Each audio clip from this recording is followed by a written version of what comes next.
As scientists, we realize that color is merely a question of the wavelengths of ethereal vibrations.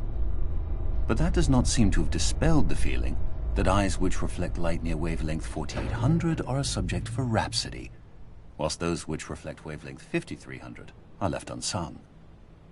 We have not yet reached the practice of the Laputans who, if they would, for example, praise the beauty of a woman or any other animal, they describe it by rhombs, circles, parallelograms, ellipses, and other geometrical terms. The materialist who is convinced that all phenomena arise from electrons and quanta and the like, controlled by mathematical formulae, must presumably hold the belief that his wife is a rather elaborate differential equation. But he is probably tactful enough not to obtrude this opinion in domestic life.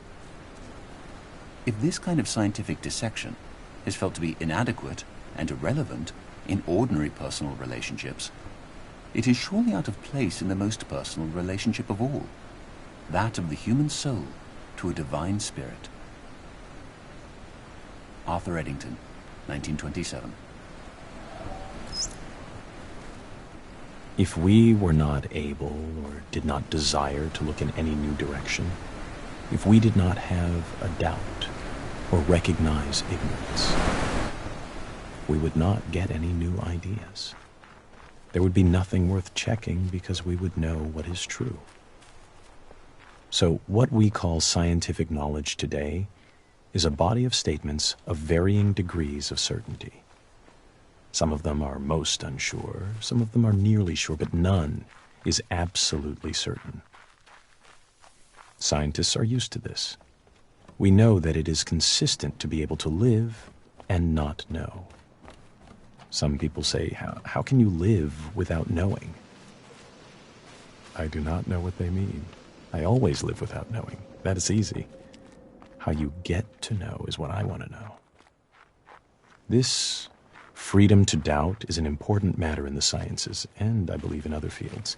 It was born of a struggle. It was a struggle to be permitted to doubt, to be unsure. And I do not want us to forget the importance of the struggle, and by default, to let the thing fall away. I feel a responsibility as a scientist who knows the great value of a satisfactory philosophy of ignorance, and the progress made possible by such a philosophy. Progress which is the fruit of freedom of thought. I feel a responsibility to proclaim the value of this freedom and to teach that doubt is not to be feared, but that it is to be welcomed as the possibility of a new potential for human beings. If you know that you are not sure, you have a chance to improve the situation. I want to demand this freedom for future generations. Richard Feynman, 1963.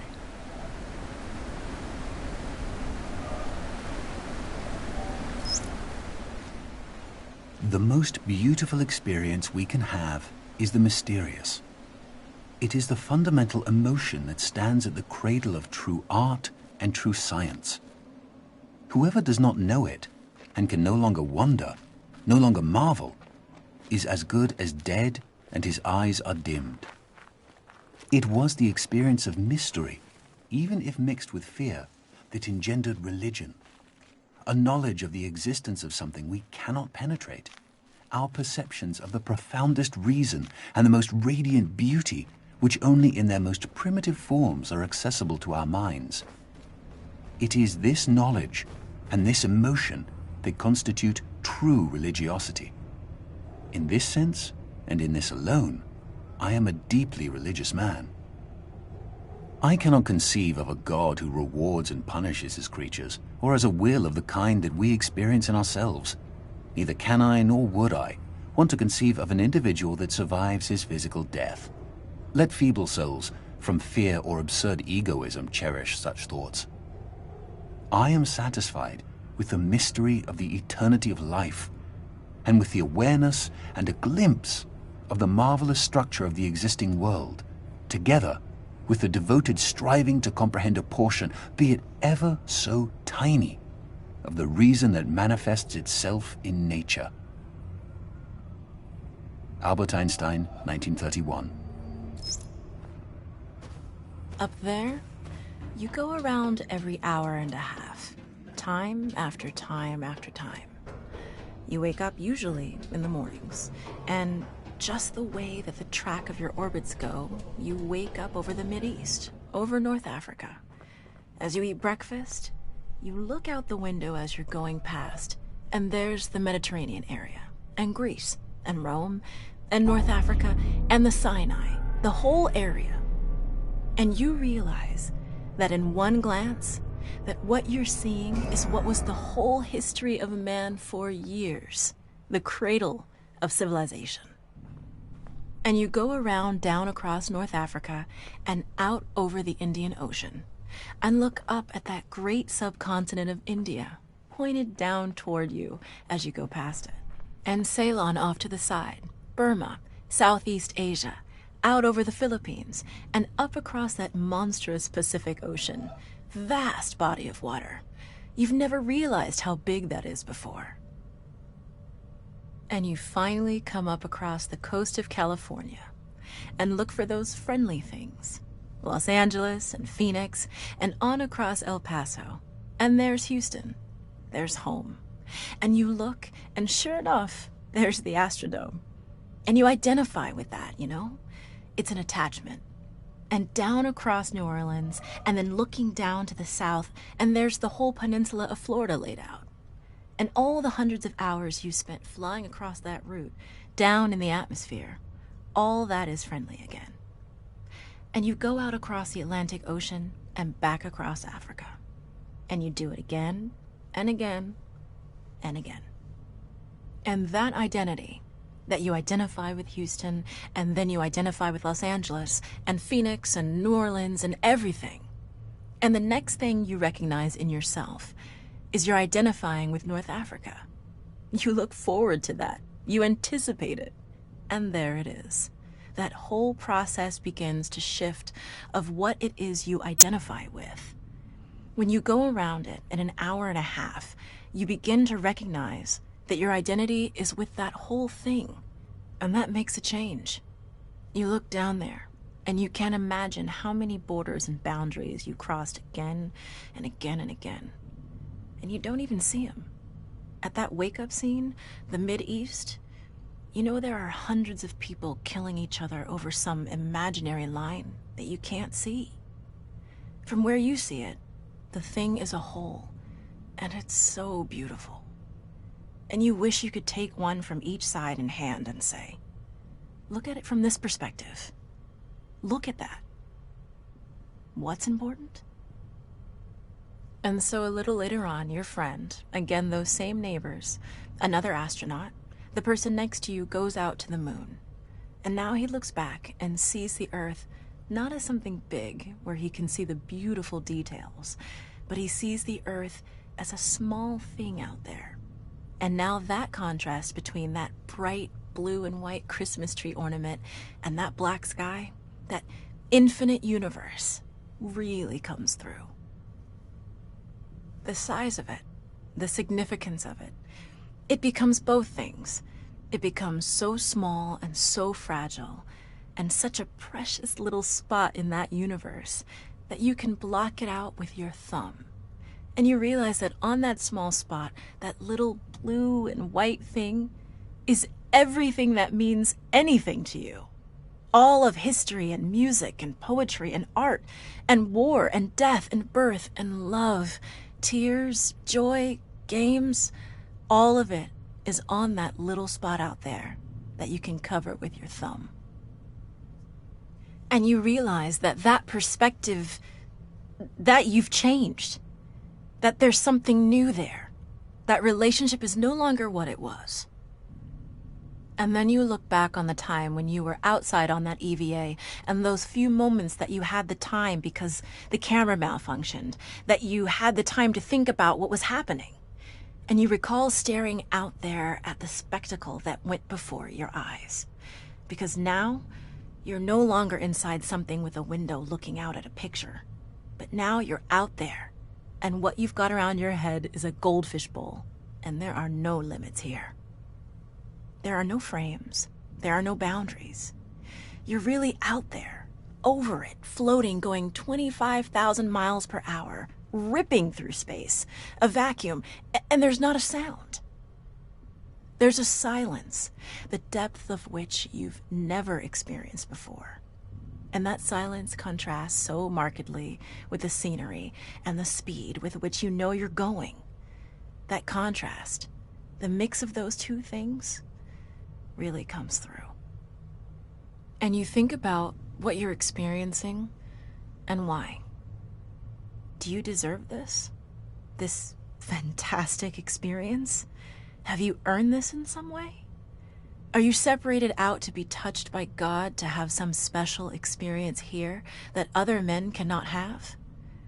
You know the answer to that is no. There's nothing that you've done that deserves that earned that.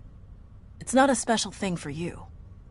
You know very well at that moment, and it comes through to you so powerfully, that you're the sensing element for man. You look down and see the surface of that globe that you've lived on all this time, and you know all those people down there.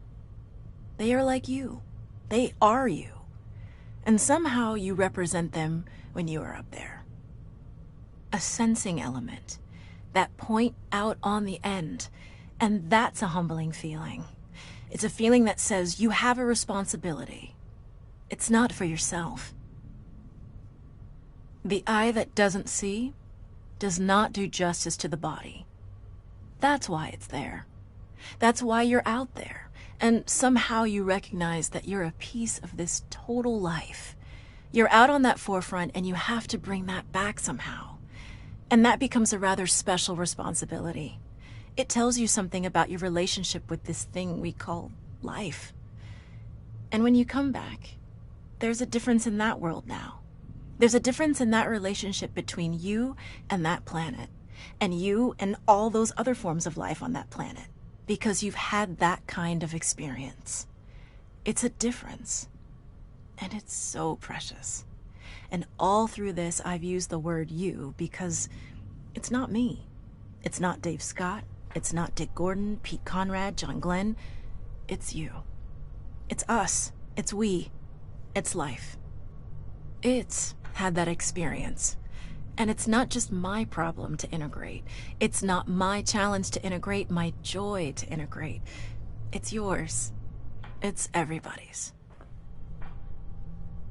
Russell Schweickart, 1975. Therefore, I thank you, my God, because you make clear to me that there is no other way of approaching you except that which to all humans, even to the most learned philosophers, seems wholly inaccessible and impossible. For you have shown me that you cannot be seen elsewhere than where impossibility confronts and obstructs me. O Lord, you, who are the food of the mature, have given me courage to do violence to myself, for impossibility coincides with necessity, and I have discovered that the place where you are found unveiled is girded about with the coincidence of contradictories. This is the wall of paradise, and it is there in paradise that you reside. The wall's gate is guarded by the highest spirit of reason, and unless it is overpowered, the way in will not lie open. Thus, it is on the other side of the coincidence of contradictories that you will be able to be seen, and nowhere on this side. If, therefore, impossibility is necessity in your sight, O Lord, there is nothing which your sight does not see. Nicholas of Cusa, 1453. The relation between the controller and the controlled is reciprocal. The scientist in the laboratory studying the behavior of a pigeon designs contingencies and observes their effects. His apparatus exerts a conspicuous control on the pigeon, but we must not overlook the control exerted by the pigeon. The behavior of the pigeon has determined the design of the apparatus and the procedures in which it is used. Some such reciprocal control is characteristic of all science. As Francis Bacon put it, nature, to be commanded, must be obeyed. The scientist who designs a cyclotron is under the control of the particles he is studying. The behavior with which a parent controls his child, either aversively or through positive reinforcement, is shaped and maintained by the child's responses. A psychotherapist changes the behavior of his patient in ways which have been shaped and maintained by his success in changing that behavior. A government or religion prescribes and imposes sanctions selected by their effectiveness in controlling citizen or communicant. An employer induces his employees to work industriously and carefully with wage systems determined by their effects on behavior. The classroom practices of the teacher are shaped and maintained by the effects on his students. In a very real sense, then, the slave controls the slave driver, the child, the parent, the patient, the therapist, the citizen, the government, the communicant, the priest, the employee, the employer, and the student, the teacher. B.F. Skinner, 1971. Two major schools of Zen exist in Japan, the Rinzai and the Soto. Both have the same goal of seeing the world unmediated, but their approaches are different. In the Soto school, the emphasis is on quiet contemplation in a seated position without a particular focus for thought. The method in the Rinzai school, however, is to put the intellect to work on problems that have no logical resolution. Such problems are known as koans, from the Chinese kongan, meaning public announcement. Some are mere questions. For example, when your mind is not dwelling on the dualism of good and evil, what is your original face before you were born? Others are set in a question and answer form, like, what is the Buddha? Answer, 3 pounds of flax, or the cypress tree in the courtyard, to name but two of the classic responses. According to tradition, there are 1,700 such conundrums in the Zen repertoire, and their common aim is to induce a kind of intellectual catastrophe, a sudden jump which lifts the individual out of the domain of words and reason into a direct, non-mediated experience known as satori. Zen differs from other meditative forms, including other schools of Buddhism, in that it does not start from where we are and gradually lead us to a clear view of the true way of the world. It is not a progressive system in this respect. The sole purpose of studying Zen is to have Zen experiences, sudden moments, like flashes of lightning, when the intellect is short-circuited and there is no longer a barrier between the experiencer and reality. David Darling, 1996. You see, a motif is this. He put his hands together, drew them apart, the 10 fingers open, then slowly, very slowly, brought them together again, clasped them, squeezed them tightly, meshing them. That's what one should try to achieve. If one hand is held too high or too low, it won't work. Not a single link should be too slack, leaving a hole through which the emotion, the light, the truth can escape. You must understand that I work on the whole canvas, on everything at once. With one impulse, with undivided faith, I approach all the scattered bits and pieces. Everything we see falls apart, vanishes, doesn't it? Nature is always the same, but nothing in her that appears to us lasts.